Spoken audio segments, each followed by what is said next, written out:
Well, greetings and salutations, everybody. Welcome to the John Campea Show here on my YouTube channel. I'm, of course, your host, John Campea, and this is the daily show where we talk about our favorite things in the world, movies and TV. I might gripe a little bit about the UFC a little bit later. But anyway, that's what we're here to do today. We got a bunch of stuff to talk about. Of course, the Zack Snyder situation, what's going on with DC, a little bit of Stranger Things, and of course, things you guys want to talk about as well. So here's how today's show is going to go. I have picked out 3 topics that you guys have emailed into me to let me know you want us to talk about. How do you send in a topic or a question to be on the John Campea Show? It's really simple. You just email me anytime at john@thejohncampeashow.com. That's john@thejohncampeashow.com. Put the word topic in the subject line. That way I know your question is for the show. And of course, guys, keep your emails as short as possible. 90 words or less. 90 words at absolute maximum. Try to keep it under that, though. Then, after we get through these main topics, we'll take a little bit of time and go to some of your live questions. Of course, 2 ways to get live questions on. The primary way is to use Super Chat. That guarantees your question gets on. And, of course, it's a great way to support the show as well. And then, if there's still time, I'll go about an hour today. I like to go about a full hour on Saturdays and Sundays. If there's still some time, I'll go over to Twitter as well. All right. With that out of the way, let's get started with, well, the big topic. And this is something that kind of started floating around last night, and it's kind of impossible not to talk about. So here we go. This email came to us from Kyle. And Kyle wrote, recently, a former Mashable writer has claimed that Zack Snyder was fired from Justice League over a year ago, before the incident with his daughter even happened, and Warner Brothers and Snyder were just using that as a cover. Personally, I find this preposterous, though, if true, quite disturbing.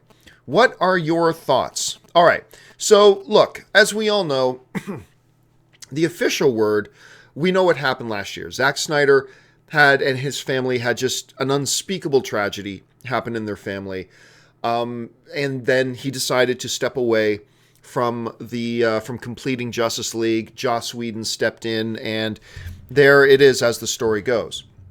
Now, what he's talking about is about a former Mashable writer. Is actually a guy who's very experienced in the entertainment industry. He was an entertainment reporter for the Associated Press, for The Wrap, for Variety, and also, of course, on Mashable.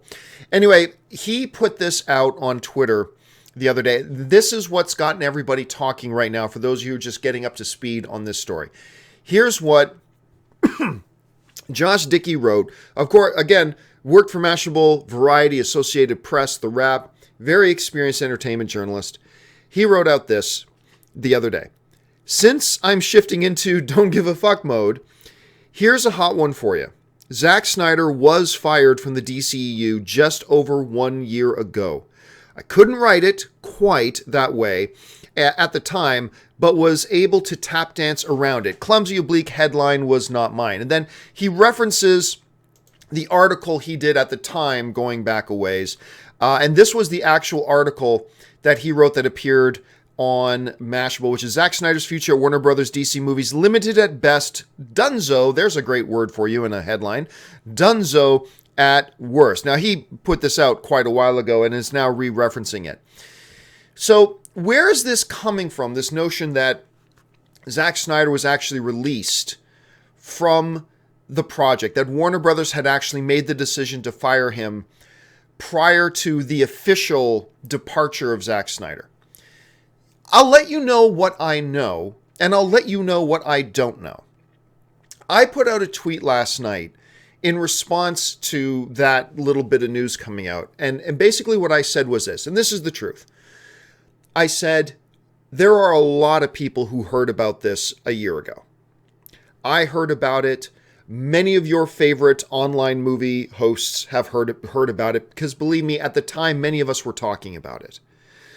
Like I remember there was this one time when there was like me and a couple of other people from 2 other major movie news outlets were standing around in my office at the time, and we were talking about this, that we had all heard that Warner Brothers had actually let Zack Snyder go.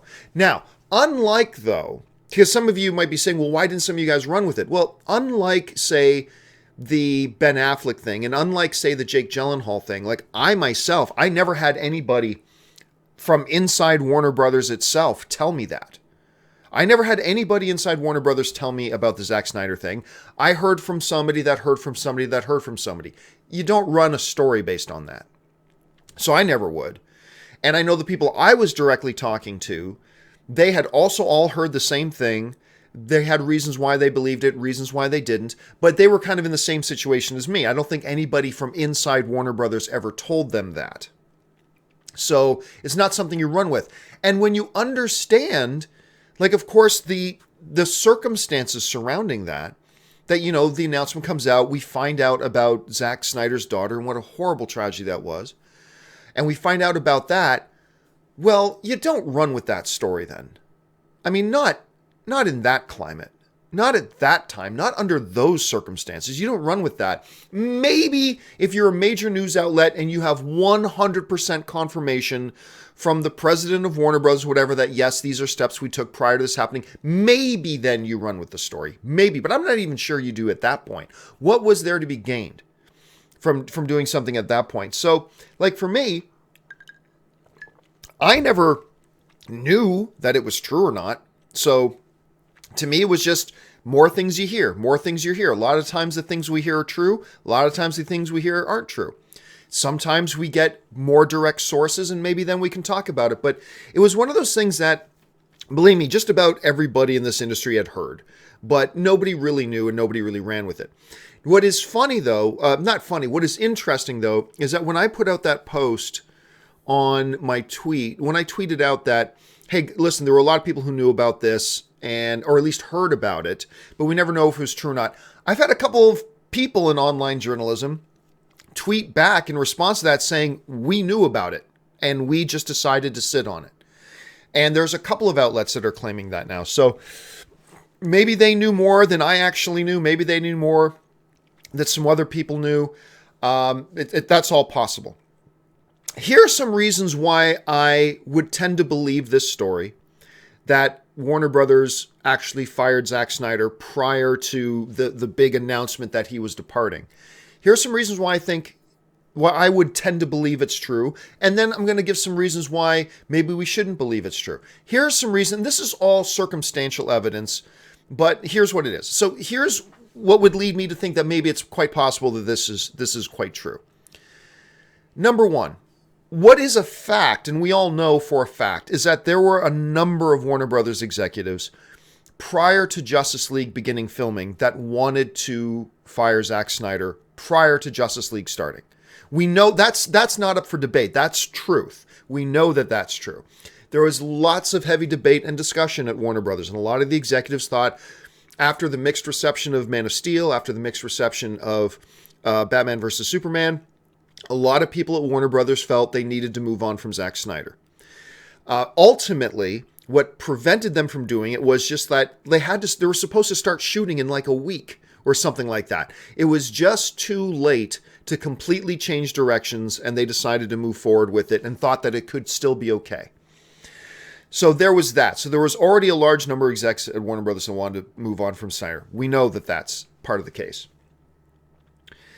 The Joss Whedon thing becomes very suspicious at this point. The official word was that they brought him on to start working on Batgirl. Where's Batgirl? I mean, we have never heard Boo. Now, of course, you can make the argument he was kind of busy working on Justice League to develop much Batgirl. Okay, yeah, I get that. But, Joss Whedon's work on that was done months ago. And we've still heard nothing about Batgirl. There are a lot of people who are speculating, and did speculate at the time, that the Batgirl thing was a cover to bring Joss Whedon in to take over. That Whedon was never brought in for Batgirl. Whedon was brought in to complete and maybe fix Justice League. Again, that's just a circumstantial piece of thing. Who knows if that's true or not? Add on top of that, the fact that we did hear numerous reports coming out that, now I never bought the report that said an early cut of Justice League was screened and the Warner Brothers executive said it was unwatchable. I never bought that particular one, that somebody would come out and say it's unwatchable. But we did hear numerous reports that there were early screenings at Warner Brothers that they were not thrilled with. Compound that with the fact that, Warner Brothers, a large number of execs at Warner Brothers were looking to remove him. Compound that with the fact that Joss Whedon's convenient arrival time. Compound that with the fact that now, months later, we do know that Warner Brothers, when they make some moves like these that could be perceived negatively, they tend to cover those things up for a while. Nobody at Warner Brothers has still ever come clean about what's been going on with Ben Affleck. So we do know when there's some potentially, and that's not I don't blame Warner Brothers for that, by the way. I don't blame them for that at all. They're playing the PR game. They're doing what they need to do. I don't hold that against them at all. But we do know that Warner Brothers has a history that when there are some moves that happen that could be perceived negatively, they adopt a philosophy of let's keep this under wraps for a while, or at least as long as we can. So hopefully it doesn't affect our franchise or our individual movie. Minimize whatever damages could do as long as possible. We've seen them do it. Could they have been doing the same thing with Zack Snyder? That's possible. So I tend to believe there are a number of factors here that when you look at that do point towards this story being probably true. However, I think there's a flip side to that coin as well. That I think there would be some legitimate reasons also to not believe that it was true. I think there are some legitimate reasons here to believe that, it all transpired just like they said it did. I think there are some reasons to believe that. Number one would be, look, like I said, there were a bunch of Warner Brothers execs that wanted Zack Snyder fired. But at the end of the day, they made the decision to move forward. And it seems to me that releasing him mid-production seems like an odd move. Now, it's not unheard of. Just look at the Han Solo movie. Another studio has done it.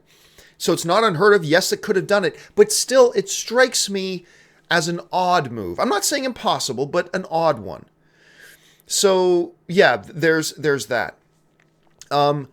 Also, it just doesn't seem like...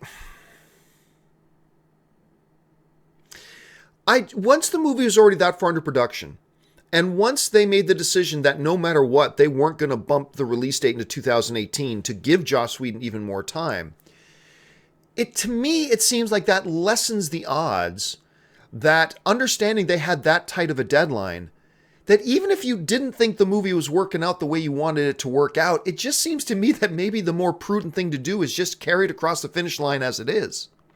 If you're not going to give them extra time to finish it by pushing it in 2018 and you were maintaining that deadline, it increases the oddity of a decision to replace the director if you didn't need to, when really how much of it could be salvaged at that point. Really. At that point, how much of it could be salvaged anyway? So you might just be better off just to carry it through and let the director just finish it out. That's what it seems to me at any rate. So I think there are a couple, if there are those of you out there who do not believe the story, I think there are reasonable circumstances that would support your belief. I do. I think there are some reasonable circumstances here that would support your belief that maybe this wasn't true. Now, a couple of other things on the reasons about why it might be true. I mean, look, if Zack Snyder really did step away under those circumstances, months and months and months later, why not come to the premiere? Why not participate in any of the promotion for the film? Why did he just essentially completely drop off? I mean, he put out a short film between the time when he officially left the Justice League project and when Justice League came out. He shot and edited and put out a short film. So, and he was still the director of record. Again, that's a Directors Guild of America decision, not a Warner Brothers decision, but still. So if it was as it was they said it was, if they was as it was as they said it was, that made no sense. If it really was under the circumstances that they claimed it was, why not attend the premiere? Why not participate in any of the press stuff? Like that is questionable, and it does seem to shed some possible validity on the claims of this story. And it raises some questions. I know in our own chat board, there were some people asking the question, why didn't they just release him before shooting Justice League? I mean, look, I'm a Zack Snyder fan. but understanding and reading the landscape objectively as you can, it would have been the right move to let him go prior to shooting Justice League. I understood their reasons for not. It was way too late. Like, the moment Batman vs. Superman come out, they were just weeks away from beginning filming on Justice League. That turnaround time would have been murderous. I understand it. I do. But anyway, what I want to ask you guys is this. Do you believe these stories that Warner Brothers let Zack Snyder go prior to the official announcement and the official reasons given for his departure? I put up a poll on my Twitter. And by the way, you can just go over to my Twitter. Follow me just at John Campea on Twitter. I put up a poll there about 39 minutes ago asking you guys, do you guys think that it is true that Warner Brothers released him, or do you not believe the story right now? Now we're at 40 minutes, so a little over 1,200 of you guys have voted so far. 77% of you think yes, I think they did let him go before they started before he officially departed. 23%, so about 1 out of every 4 of you guys think no, I don't believe they fired him before the official release. I'm going to keep that poll up for at least the rest of the show, guys. So while we're doing the show, if you want to open another browser, jump on over to my Twitter page, register your vote. We'll check in on that voting again a little bit later. So it's an interesting development. Again, all surrounding a horrible, horrible set of circumstances that nobody would wish on anybody. But it does give us some insight, if this is true, into how Warner Brothers deals with potentially negative looking stuff, and how their policy seems to be cover it up until much, much later when the damage can be minimized. That seems to be their operating procedure here, unless it's not true at all. And again, I think there are some valid reasons why you might not believe this. I want to know what you guys think. Jump into the comments section. I'm sure when we go to the live stuff, you guys are going to have a lot of opinions and a lot of things to say about this as well. All right. For now, let's move on to the second topic. I'm sure we'll get back to this one, though, a little bit later. So let's move on to the second topic. And the second question today comes to us from Shayan, who writes, "Hey, John, greetings from Bangladesh." Oh, thank you so much. You always say that as Warner Brothers is filming Shazam and planning about Lobo, that means that they are not rebooting the DCEU. That is true. I have said that. But John, these two are new characters, and if Aquaman fails, then they can easily introduce them as the first heroes of a brand new DCEU. What are your thoughts on that? Okay, thanks a lot for the question, Shayan. And so, yeah, just to set up the context of this, I think Warner Brothers should reboot. They have great characters, some of the greatest characters in comic book history. I mean, when you got Batman and you got Superman and you got a plethora of these other characters, you have some of the greatest comic book characters in the history of comic books. And for whatever reason, your cinematic universe has not hit the way you hoped it would hit. Okay, fine. I believe the best path to success, because I think we all deep down, even our corporate zombie slave Marvel fanboys or DC fanboys, I think deep down we all want great, successful comic book films. And I believe that the quickest, most efficient route to success for the DCEU at this point is to reboot. So I've made that very clear, and I've given my reasons as to why I think they should do it. But with the fact that they have now started shooting the Shazam movie, and I gotta admit, I am very excited to see Zachary Levi as Shazam. I'm a big Zach Levi fan. I love the Shazam character. So I'm pretty stoked to see this movie, I'll be honest with you. But with them moving forward and shooting this, with them making now plans to make a Lobo movie, with Wonder Woman 2 being in development, all that kind of stuff, I have come to the belief that Warner Brothers has decided, and this is why they're 5 pay grades above me, Warner Brothers has decided that they are not going to reboot. That has been, what my kind of takeaway from this is, that Warner Brothers has made the decision that they don't want to reboot this. I get it. Okay, no problem. They've made the decision not to reboot. What Cheyenne is bringing up is, John, well, what about the possibility that, they're shooting Shazam, And regardless of rumors that Henry Cavill's going to pop up in Shazam, which has never been confirmed by anybody, what if, Shayan is suggesting, this Shazam movie really doesn't have any connections into the DCEU? What if Warner Brothers has decided to reboot? They're just not telling anybody yet, which would be consistent with how Warner Brothers seems to conduct themselves. What if they are rebooting it? Aquaman's going to be the final film, and then after Aquaman's done, they'll announce, by the way, this Shazam, this Lobo, these are all part of a brand new DCEU. You know what? Okay, you got me there. That is a possibility. That is certainly a possibility.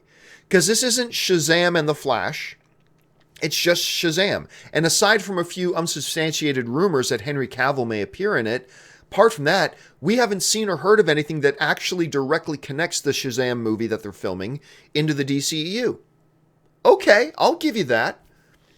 We know nothing about the Lobo movie other than they're, for some reason, trying to get Michael Bay to direct it.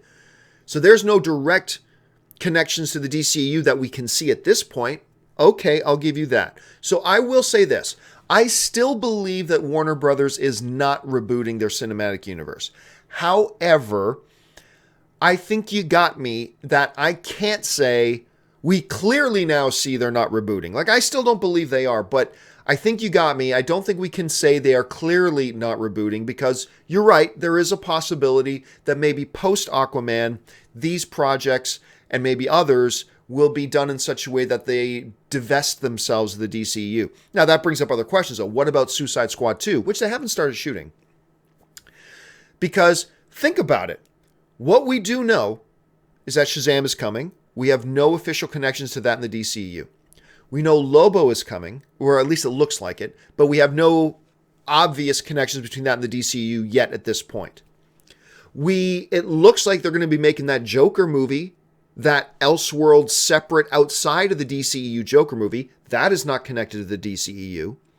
So every film that is or is about to be in production, other than Wonder Woman 2, which is not shooting yet, by the way, every one of those films has no direct connection that we can see yet to the DCEU.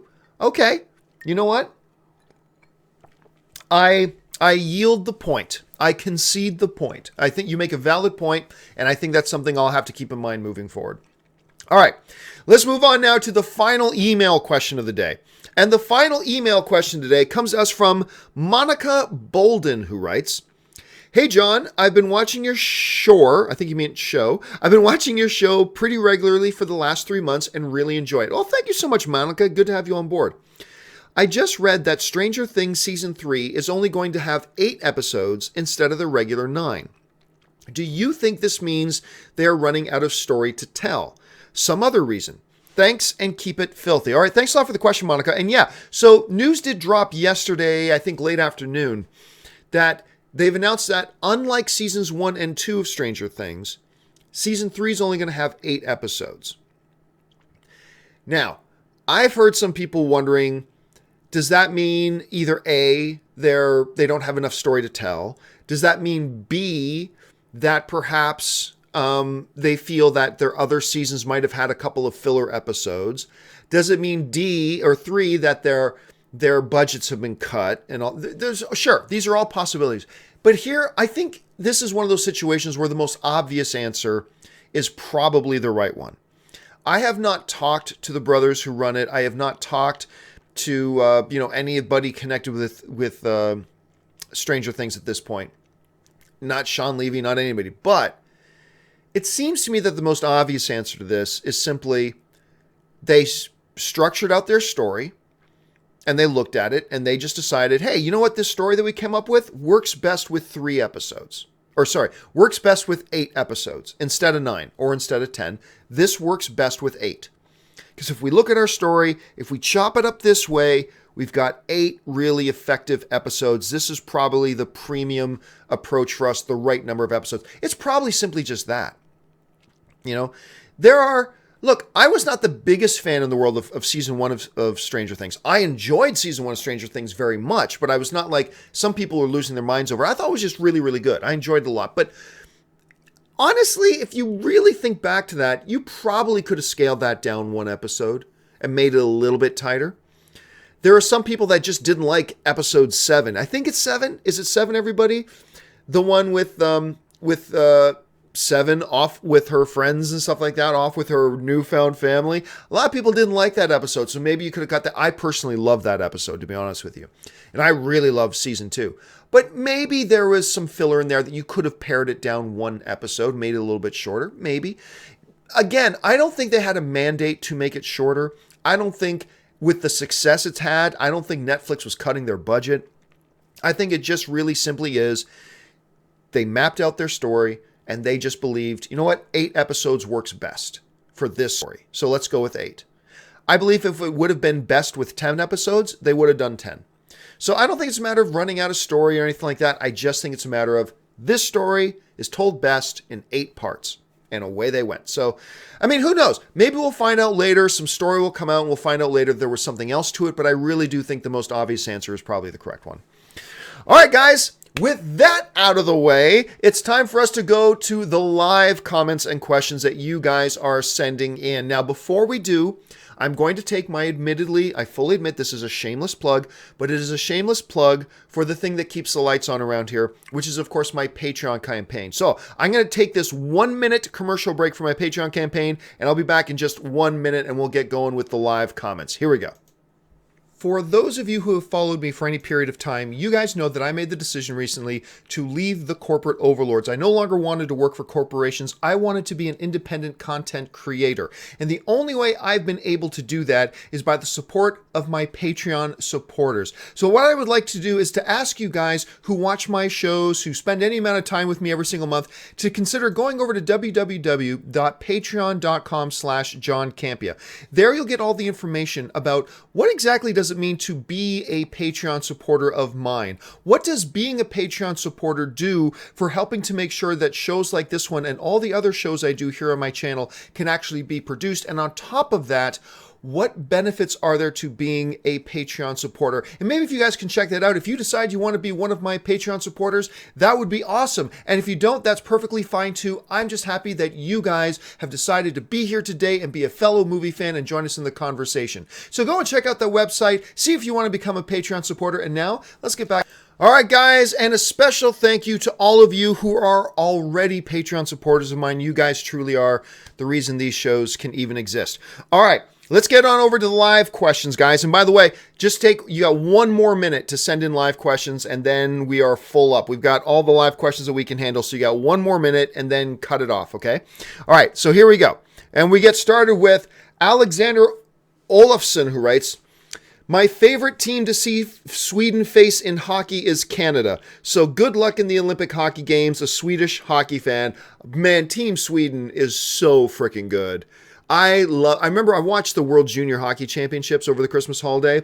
I loved watching Sweden play. Such an entertaining brand of hockey that they play. And I was scared. Canada won the gold, but Sweden scared me. And they scare me even more in the Olympics, to be honest with you. So thank you so much for that, and good luck to Team Sweden as well. All right, Amy Singh writes, unlike others, I came to know about you in July. Been watching your show regularly since then. Well, thank you so much, Amy. Points that you use in the show help me win debates with my friends.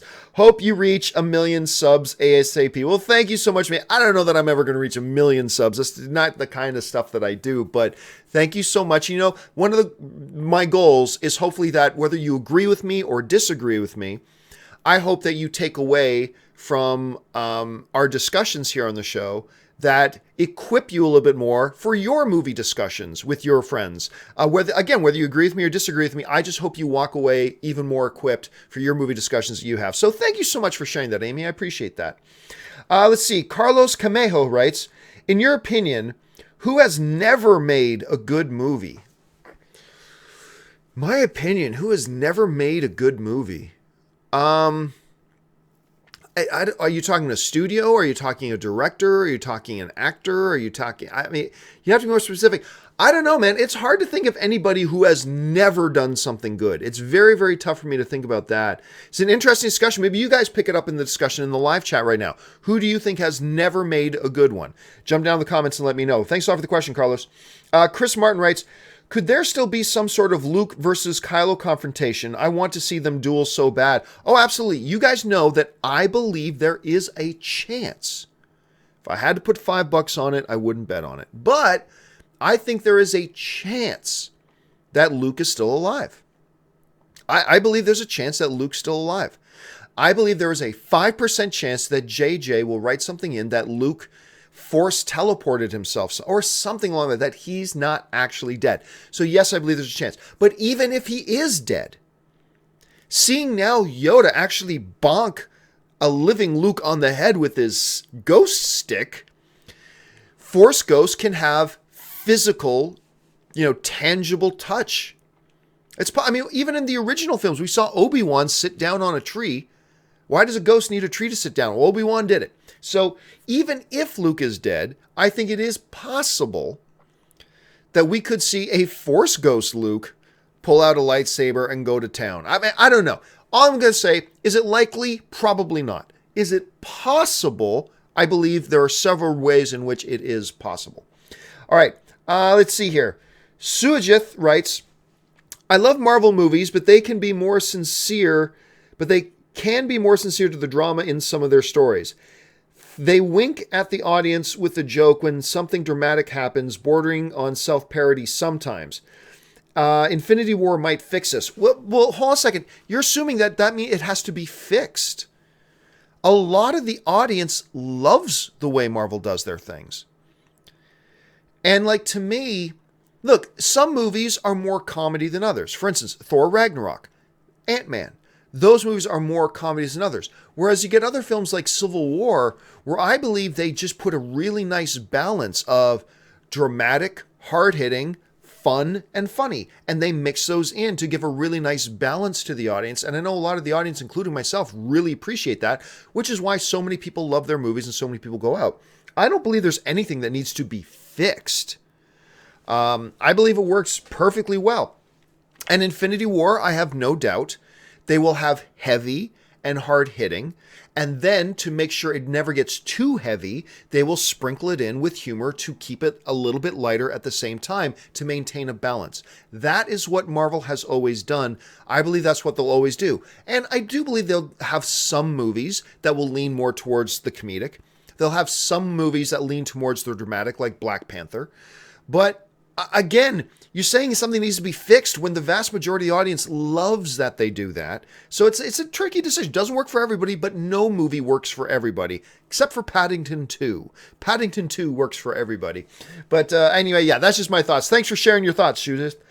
Anthony writes, John, the reason they play those 3-second trailers in front of trailers is because of social media. Scrolling through Facebook, Instagram, the videos autoplay. Short attention spans make those 3-second trailers intriguing.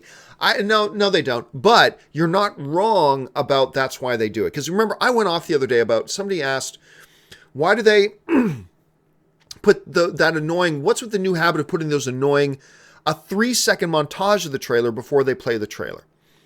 And it just befuddled me. I hate that they do that. But a bunch of you guys emailed me afterwards to offer the suggestion that, hey, you know what? It's probably for social media because, like on Facebook or whatever, it plays without the sound.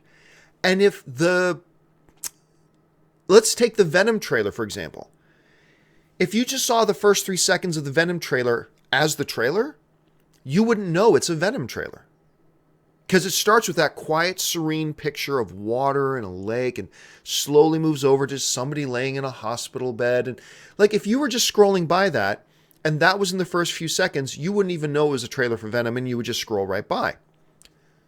What you guys have brought up to me, and is a very valid point, is the notion that, well, on a social media site, now when they scroll by, the first thing they see is Venom, and then they go into the trailer. So at least if you're scrolling by it in a social media player, you'll at least know, oh, this is the Venom trailer. And you then have the option to stop or keep going if you want, but at least now you'll know what it is you're getting. So yeah, I think this is a great thing about the community, guys. I can do something on the show, say, I don't understand why they do this. And then you guys come in and throw out a really good reason about why they do that. And that's one of the best things. So thanks a lot for sharing that, Anthony. Christopher Benson writes, who was your movie crush as a child? Mine were Elisabeth Shue. Oh, that's a good one. From The Karate Kid, and Elizabeth Perkins from Big. and Die Hard is a Christmas movie. I still disagree. I still don't consider Die Hard a Christmas movie. It happens at Christmas, but Christmas is not a part of the theme of the movie whatsoever. So I don't consider it a Christmas movie, but a lot of people agree with you. Elisabeth Shue, man, she is still... I mean, watching her just recently in Battle of the Sexes, she plays Steve Carell's wife. Oh, Elisabeth, gorgeous doesn't even begin to tell that story, man.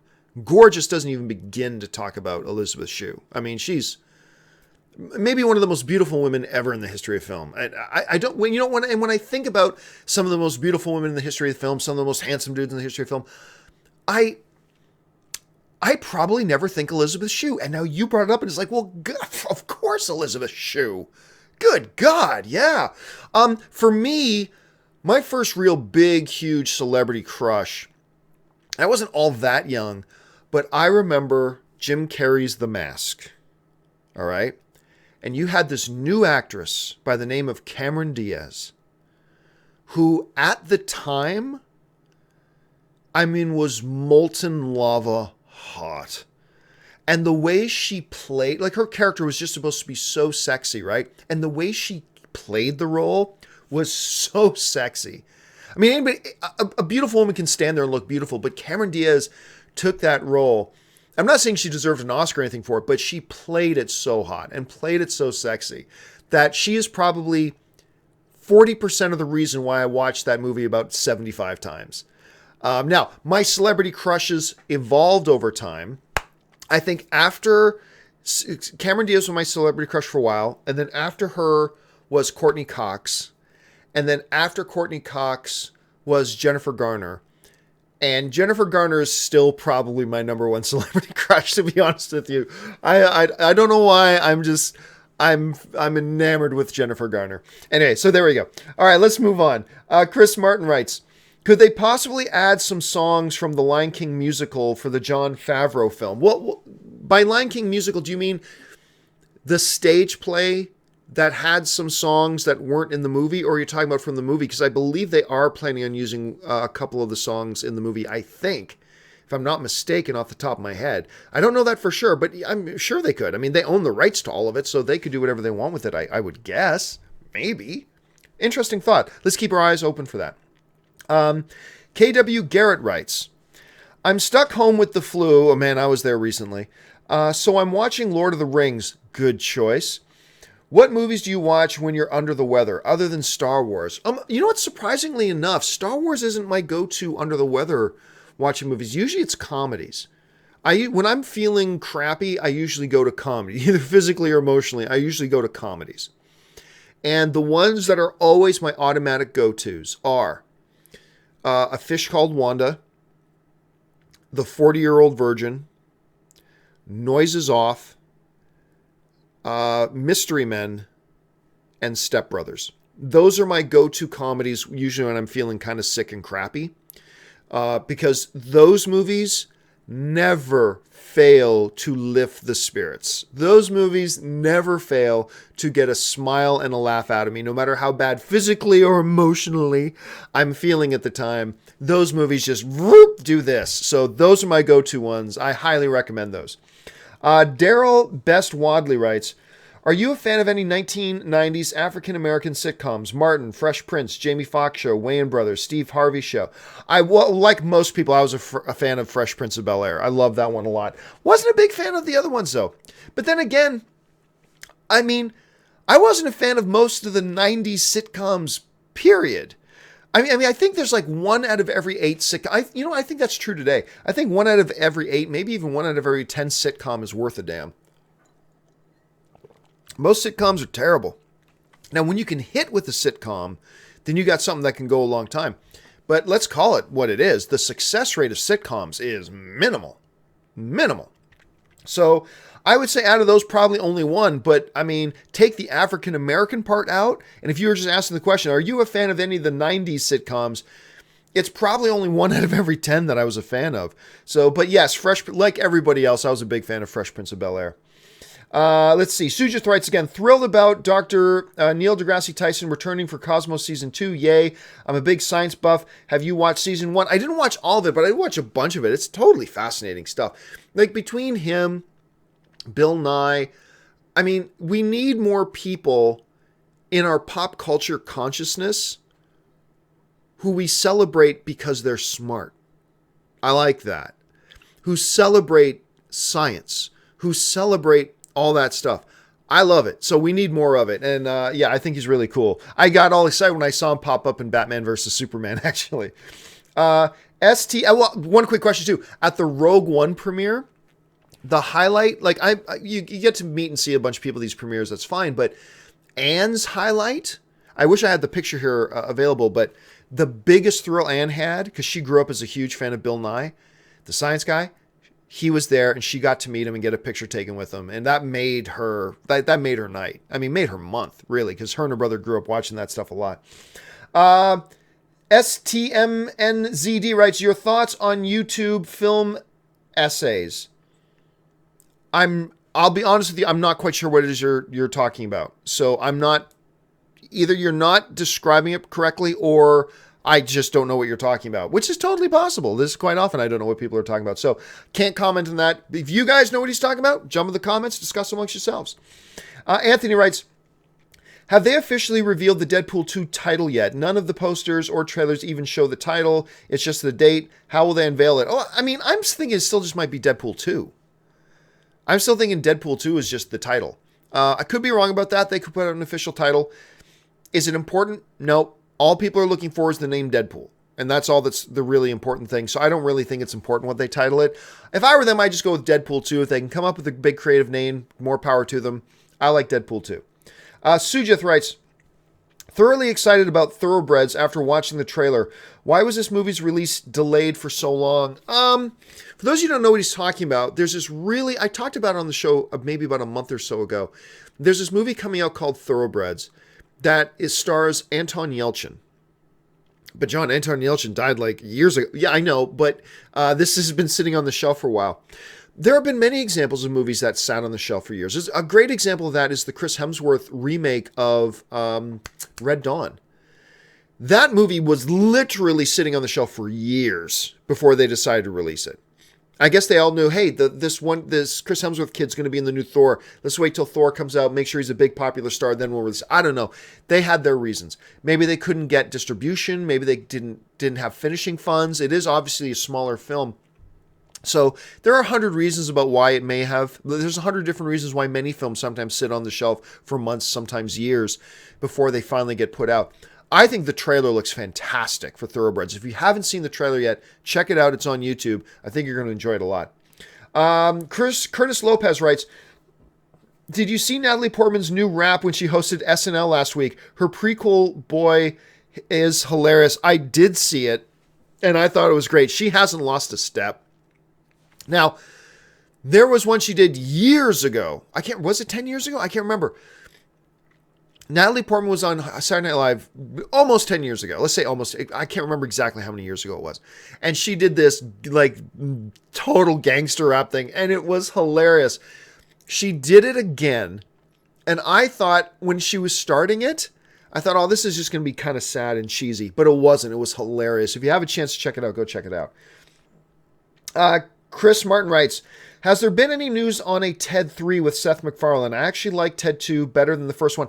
I'll disagree with you on that. I thought Ted 2, like the sperm donor bank scene, so funny. I thought Ted 2 had some of the funniest moments out of either film, but I think overall Ted 1 was a more balanced, more evenly distributed, overall better movie. And overall a funnier movie. I certainly liked it more than I liked Ted 2, but Ted 2 certainly had some highlight moments for sure. Haven't heard anything about Ted 3, to be honest with you. And if I'm not mistaken, let me pull it up here.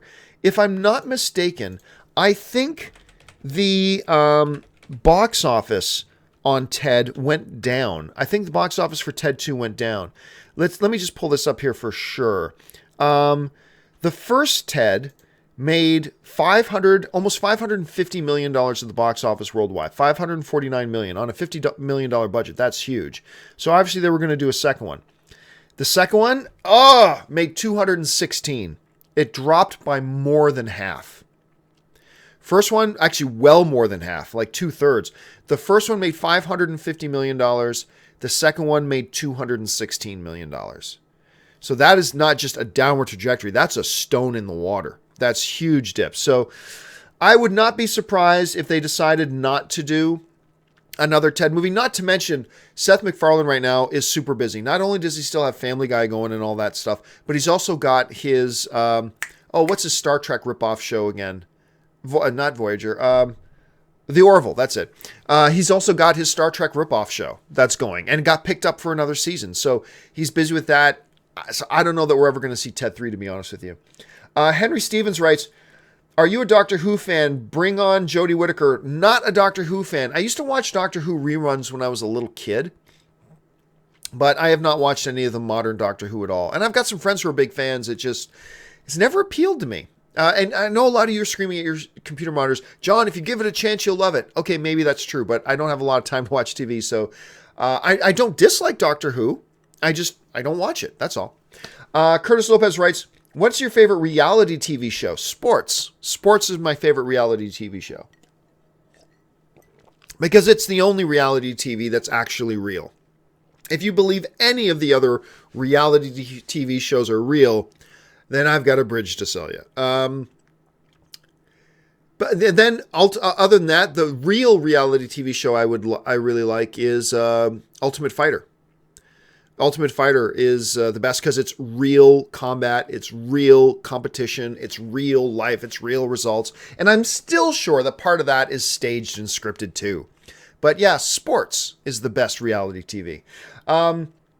Alpha Diallo writes, reason why people think Kylo lied to Rey is because in Topless Force Chat, in the Topless Force Chat, he says, your parents threw you away like trash.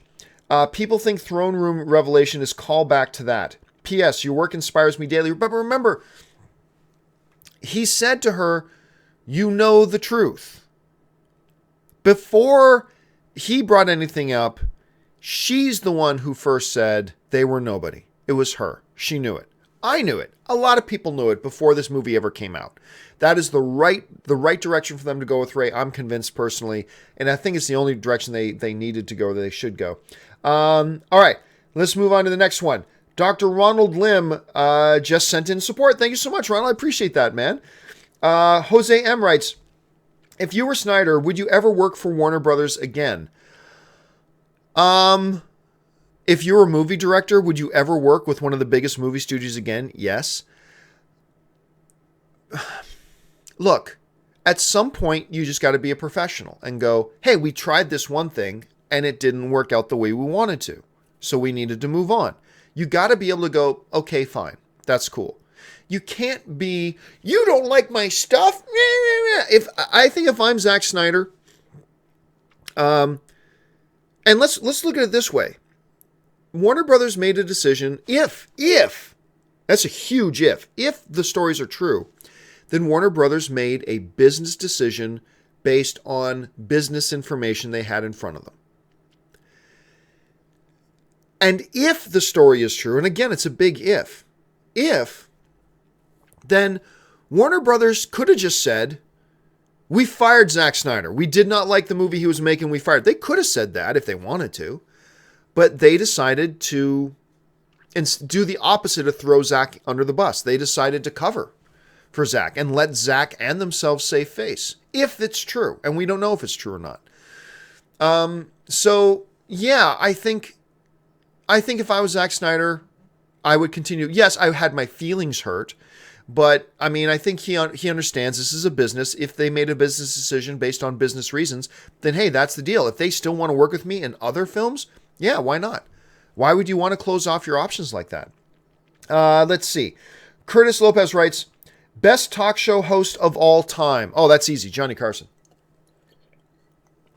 Now, it's a little bit before my time, but I I remember I just got into this kick of just watching old Johnny Carson for a while. This is maybe like 4 or 5 years ago. I got on a long kick of watching old reruns of Johnny Carson. There's nobody comes close to Johnny Carson. Nobody comes close to how good he was. He was great. You know what other show I'm really liking, by the way, is that new David Letterman one on Netflix. It started off with this amazing one with Barack Obama. And what's really cool is that apparently his audience doesn't know who the guest is. So he's in this live theater, and he's just got 2 chairs on stage, and he goes, my next guest, the former president of the United States, Barack Obama, and then watching everybody lose their minds, right? And his most recent ones with George Clooney, Letterman's great. He's a great interviewer. He's often obviously thought of as a comedian, and I get that, and I understand why. But just as an interviewer, he's really good, and I'm enjoying that one a lot. But all time, no question, Johnny Carson. Jack Reacher. Disagreement can be good for the community. Example, I just do not like The Godfather. I wish more people didn't shame others for innocent opinions. Yeah, and that's the thing. That's kind of the motto of our whole show here. Film is subjective.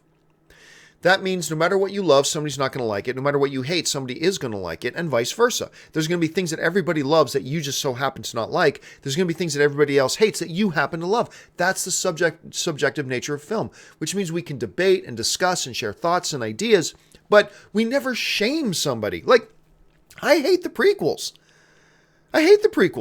But whenever somebody starts a conversation with me, either on the show or elsewhere, and says, I grew up really loving the prequels, I go, awesome. That's great. I don't. I mean, I personally hate them, but I'm glad you do. I'm glad you get joy, and I'm glad you get your fandom experience elevated because of them. That I will celebrate. It doesn't mean I have to like it. Doesn't mean I have to agree, but I love that you found something that you love. And when I run into people who don't like Star Wars, it's hard to believe there are people out there who don't like Star Wars, but there are. When they go, man, I just never liked Star Wars. It seemed like really kiddie, blah, blah, blah. I go, man, that's a shame. I love it. It's one of the most formative things for me in my life. I love Star Wars so much, but it didn't work for you. That sucks. I wish it did work for you, but it didn't. I mean, we got to be able to get to a place in the film fan communities where we can engage and debate. I mean, in our chat board, honestly, especially before the show starts, there is tons of debate going on, but you see everybody, for the most part, talking to each other with respect, even though like they'll completely disagree with things and they're going back and forth, but it's always done in a way that we all recognize we're all on the same team. We're all film fans together. And I agree. That is what film fandom needs to adopt more of. Understanding that you don't have to agree with somebody to still respect what they believe or respect how film has hit them and struck them. Because all film hits us all in different and unique ways. And in ways you don't choose. I watch a comedy movie. They tell a joke. I don't choose to laugh. I either laugh or I don't. I don't make a decision about it. I have a unique experience with how that movie telling that joke hit me. And it either hit me one way or it hit me another. That doesn't mean I'm right or wrong, because it may hit you in a different way. And we got to understand that and keep that as our foundation when we're discussing movies and debating them. Anyway, Jeremy Deluane writes, love your show, as great during work. I love how many people often write to me and say, I'm actually watching your show in class right now, or I'm watching your show at work. I'll never cease to be amazed by how many people watch my shows at work. Thanks for sharing that, Jeremy. I appreciate that. Eli the Creative writes, I think when people say reboot the Justice League and keep the cast, they're really saying retcon Justice League, the movie. Like the new Halloween movie. Yeah, but the new Halloween movie is being done 20 or 30 years later. You can't retcon Justice League in 20 months. That's a completely non-applicable scenario. Yes, they're doing it with the Halloween movie. Yes, 20-something years later. Hey, if you want to do that, sure, that's fine. You can do that with Justice League. But you either got to reboot or you don't reboot. And if you reboot, we talked about on yesterday's show, I listed all the reasons why it just logically and objectively, why if you are rebooting, you need to recast. Regardless if some of your cast is good or not, you got to recast. And if you're more interested in that and didn't see yesterday's episode, just go watch yesterday's episode for the reasoning I lay out. Doesn't mean you'll agree with it, but I'll at least give you my reasons why I do. Sijueth writes, More on aspect ratios. That was one of the big topics yesterday, was aspect ratios. Was watching Dunkirk on home video. Are parts of the IMAX picture cut out to fit on the screen? No black bars on IMAX scenes. That's a great question. I haven't watched a home version of Dunkirk yet. I saw it twice in theaters, but that's the only times I've seen it. I haven't seen it since. So, good question. If any of you guys in the comments section have a thought about that, share it, and let's see what you guys think. Devontae Brown writes, heard Black Panther album. Which songs are in the movie? I think almost all of them. Now, I know there are two different albums. There's one album the artist put out with like songs that are also inspired by Black Panther, but I don't think that's the official soundtrack. Because Ann and I were listening to it in the car yesterday, and it's like, this isn't the actual soundtrack. She goes, no, this is this. I think Kendrick Lamar put this one out, but then the official soundtrack is different. I don't know if the official soundtrack's out yet. It might be. I'm just saying I don't know off the top of my head. So if it is, I don't think I've heard it, so I can't say. But all I can tell you is this. All the music I've heard in the trailers, I heard in the movie. So I can tell you that. And by the way, guys, Saturday, 2 p.m. Los Angeles time, that's 5 p.m. New York time. On Saturday, I'm going to do a live streaming, full spoiler review discussion of Black Panther. So we can just talk openly about Black Panther, the things we loved about it, the things we didn't like about it, all that kind of stuff. Make sure you mark that down in your calendar and join me Saturday at 2 p.m. Pacific Standard Time. That's 5 p.m. East Coast time. Make sure you join me for that. Donald Ronald Lim writes again, what should I watch first before watching Creed? Oh! Rocky IV. Rocky IV. The one with Ivan Drago, the movie that Apollo Creed dies in. That's kind of you don't have to watch it in order to be able to understand Creed, but if you watch Rocky IV, it lays the context for Creed, and it'll add more to your viewing experience. So if you got to watch one movie before watching the first Creed, watch Rocky IV. That's my suggestion. Abram Treadwell writes, stumbled upon your rant about commercials before movies. Oh, that's an old one. You make one hell of an argument. Although you seem less angry now, keep up the great work. Well, the reason I'm less angry about it now is because I'm lucky enough that I live in an area in Los Angeles where they don't show commercials before movies. By that, I mean, they don't, like if the movie's start time says 7 o'clock, it's fine if I get into a theater 15 minutes early before 7 o'clock and they're running ads on the screens. That's fine because you said the movie started at 7. I'm fine if I'm here earlier and you're running commercials before 7. What I used to get really mad at is that your ad said the movie starts at 7. Don't fucking show me 10 minutes of commercials. I paid to be in here. I paid for my admission to come into the theater. You don't show me commercials if I paid to be here. If you're going to show commercials, you give me a cut of the ad revenue. But anyway, so I come from a place where if it said it starts at 7, what it really means is the commercials start at 7. Commercials for cars, commercials for feminine products, commercials for Skittles, whatever. I'm less angry about it these days because I happen to live in an area that doesn't do that. All they show are movie trailers, and I happen to love movie trailers, so that's why I'm less angry about it these days. Comic Doctor writes, have you seen Punisher Dirty Laundry? Thoughts? Yeah, I liked Punisher Dirty Laundry. It's a great, fun little, essentially it's a fan-made film, even though like you've got the guy who played Punisher in there. But, yeah, it's a fun film. I think it's still up on YouTube. If you haven't seen Punisher Dirty Laundry, you should check it out. It's really nice. Michael Blake writes, I tried to tell people that Snyder got the boot. Well, I mean, look, we all come out of the woodwork when it turns out we were right. We stay very quiet when it turns out we were wrong. There were many, many people who were trying to say that Snyder got fired. There were many people saying it. But, I mean, there was no, and to this day, there is still no concrete evidence that that's the case. We need to keep that in mind. Speaking of which, let's jump over for a second and just check out that, check back in on that poll that I put up on my Twitter. We're now at 1 hour that the Twitter board's been up. The question, do you think that Warner Brothers actually fired Zack Snyder prior to his official departure? And we're getting close to 2,000 votes now. And the lead for yes has increased. We're now at 78% think yes, they did. 22%. So getting close to about 1 in 5 people believe no, they didn't. So we'll just check in on that just before we end the show. Last couple of questions here, guys. GSCZ writes, "Hey John, I was so pleasantly surprised when Eminem's Lose Yourself won an Oscar in 2003. What are some of your most pleasantly surprised Oscar winnings?" Oh gosh, pleasant surprise. Like I really wasn't expecting it and it won. I don't know.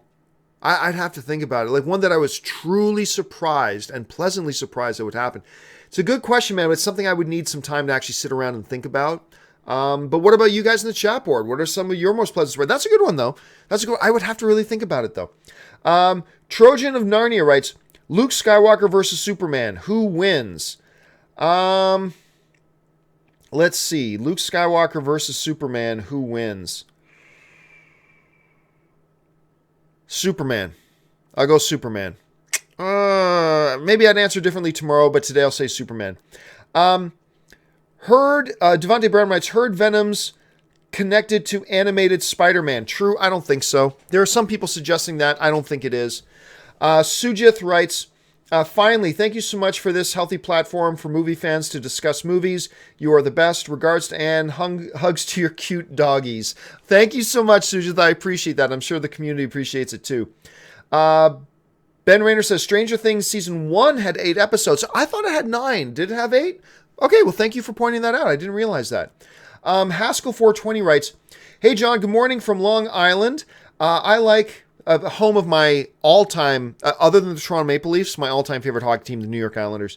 I like Momoa's Aquaman, but I just imagined him as Lobo. Oh my God, he looks like him, is built like him, looks badass on a motorcycle. Can't wait to hear your UFC recap. Yeah, I mean, he could have made... I still think Jason Momoa is a great Aquaman.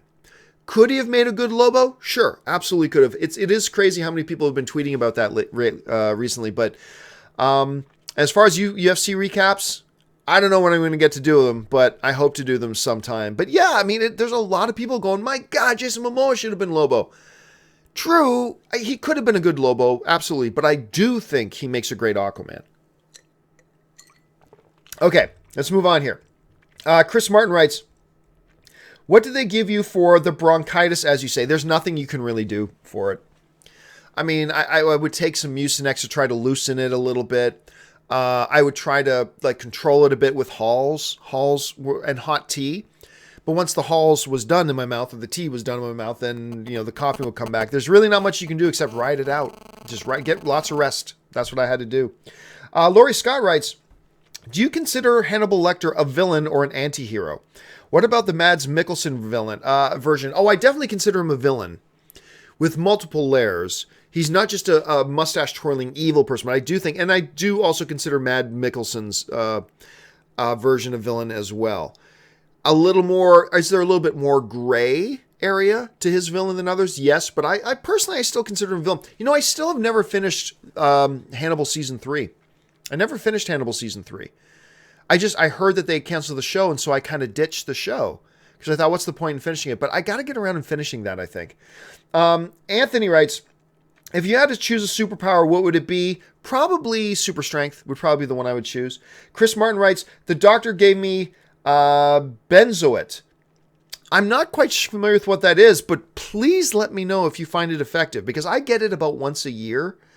And it would be really nice if I could find something that would control it better, because it drives me crazy, and it drives my audience crazy. That I'm constantly, it's getting better, you can tell, but that when I go a month long when I'm constantly coughing and sipping tea and having Halls in my mouth, it drives everybody crazy. So please let me know if it works for you. Best Guy Ritchie movie? Oh, Snatch. Love Snatch. That I could watch Snatch every day of the week. To me, it's Snatch. Corgan Buenta writes, whatever happened to Rebecca De Mornay? I don't know. I don't know if she just got, tired. She moved on to a different stage of her career. Maybe she just thought, you know what? I don't need to work anymore. I've got $7 million in the bank, or however much she had. I had a great career. Time to relax. Other than that, I don't know. That would be an interesting one to look into. Rebecca De Mornay, and the other one that I always wonder is Julia Ormond. Because there was a period of about a year and a half where Julia Ormond, who was in that King Arthur movie with Sean Connery and Richard Gere, and she was in the remake of Sabrina. and she was in Rivers, The River Between Us, Mountains, something with Brad Pitt. Anyway, but there was a period of time there where Julia Ormond was like the hottest actress in Hollywood. And then all of a sudden she vanished. I would love to see a documentary on whatever happened to her and where did she go. I know she popped up recently in a couple of things, but just what happened? She was like the biggest thing in Hollywood and then she was gone. Nathan writes, when does an Easter egg cross the line to become a tie into a universe? I think you can tell. I think you can tell when something's just an Easter egg. Like a lot of people were complaining, why does the Millennium Falcon in the Solo film look different than its Easter egg in Attack of the Clones when it's landing at the spaceport? Because that's not really the Millennium Falcon. That was just an Easter egg.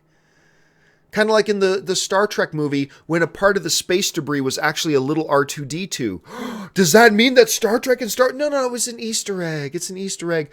When does it cross that point? I think it's fairly obvious. I think it would be fairly obvious when it was something real and when something is just there to be a little tip of the hat, wink of the eye, little treat Easter egg for the fans. I think I don't think it's hard to distinguish. I really don't think it's hard to distinguish. Corrigan Buenta writes, ever seen Natural Born Killers? Love that movie. Oh yeah, of course. Everybody's seen Natural Born Killers. Great movie. Great movie. I don't have it on my like all-time cult classic status as like some people do, but I really enjoy the movie. I thought it was really quite good. Edmund Zippo writes, hey John, there was a time at your previous job when you had facial hair. Don't you like it anymore? Some crazy Canadian big-ass beard would be cool. First of all, I can't grow a beard even if I wanted to. When I went like a full month without shaving, because I first did it for No Shave November to raise money for cancer, I went a full month and my facial hair was that of somebody who has gone 3 days without shaving. I have the facial hair of a prepubescent little child. And I can never grow a full beard because I get some hair here very slowly. By the way, look at me. I haven't shaved in 3 days. This is like 6 o'clock shadow to most real men. To me, this is 3 days without shaving. But I can grow some hair here. I can grow some hair here. But right here, I get nothing to grow there. So I can't even grow a beard if I want to. I might grow some facial hair back again. I don't know. We'll see. Sometimes it just got too itchy, so I shaved it. And I'll think about it. Okay, last couple of questions here, guys. And we got to call it a day. Annabelle Marquise writes, hey, John, would you consider Batman Forever and Batman and Robin reboots, even though Michael Gough and Pete Hingle reprised their roles? I don't consider them reboots. I thought they just replaced the actor. Replacing the actor doesn't necessarily mean reboot. But it doesn't, and also I never really got Batman, as an anthology of continuous storytelling either. But I honestly never considered Batman Forever or Batman and Robin as reboots. I just never did. Alan Gonzalez writes, I hate that they play behind the scenes of a movie you are going to watch at the theater. Has this happened to you? Are you talking about like before the movie starts or after? I don't mind it. As long as it's behind the scenes stuff, and as long as it's not stuff that gives away key things in the movie, then I don't mind it so much. I don't understand the point of it, to be honest, but if it's behind the scenes stuff, to me, it's never really bothered me.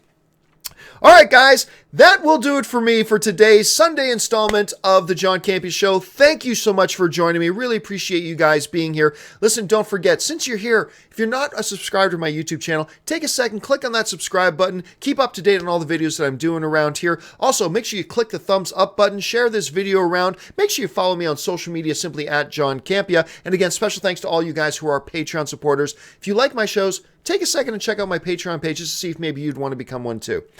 That will do it for me, guys. Thanks so much for joining me. My name is John Campea, and until my next video, bye-bye.